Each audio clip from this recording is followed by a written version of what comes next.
আজ দেখাবো চিংড়ি মাছের পাতুরি, কিন্তু সর্ষে পোস্ত দিয়ে না, একটু অন্যরকম ভাবে দেখাবো। চলুন তাহলে দেখি। পাতুরির জন্য একটা পেঁয়াজ কেটে নিচ্ছি।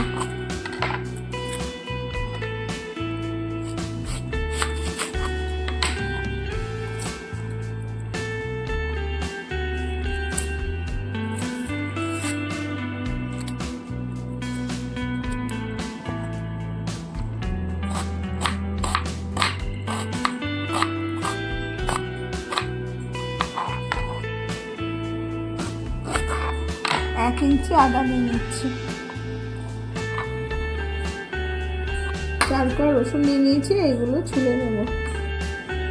রসুনগুলো ছোলা হয়ে গেছে। নিয়ে নিয়েছি 4টে কাঁচা লঙ্কা। কড়াই আমি সর্ষের তেল দিয়ে নিয়েছি। কেটে রাখা পেঁয়াজ, রসুন, আদা একবারে ভেজে নিচ্ছি।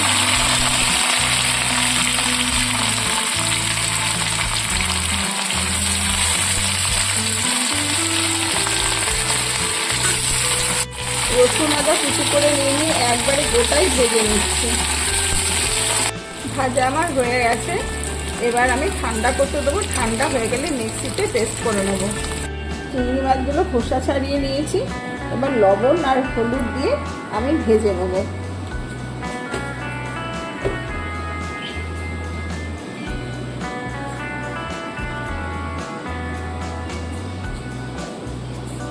যে তেলে পেঁয়াজ ভেজেছি সেই তেলে আবার একটু সর্ষের তেল দিয়ে দিচ্ছি। গরম হয়ে গেছে। হলুদ লবণ মাখানো চিংড়ি মাছগুলো ছেড়ে দিচ্ছি।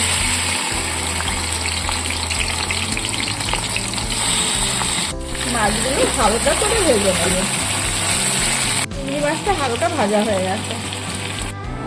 ভেজে রাখা আদা, রসুন, পেঁয়াজ আর কাঁচা লঙ্কা দিয়ে পেস্ট করে নিচ্ছি।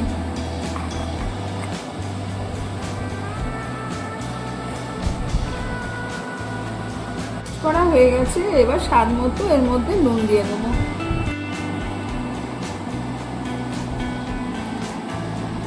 তৈরি করা পেস্টটা আর চিংড়ি মাছ আর লবণ দিয়ে একসাথে মাখিয়ে নিচ্ছি। আমি 4টে চাল কুমড়ো পাতা নিয়ে নিয়েছি। এই মাখাটাই চাল কুমড়ো পাতার মধ্যে দিয়ে দেবো।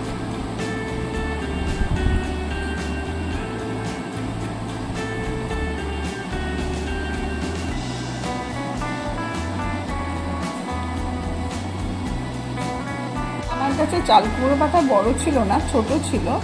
আপনাদের কাছে যদি বড় পাতা থাকে তাহলে খুব ভালো হয়।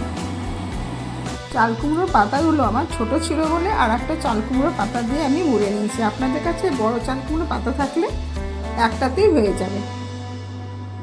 তেল গরম হয়ে গেছে। এবার আমি এক এক করে ভেজে নেব। গ্যাসের আঁচটা অল্প রাখবেন যাতে পাতাগুলো না পুড়ে যায়।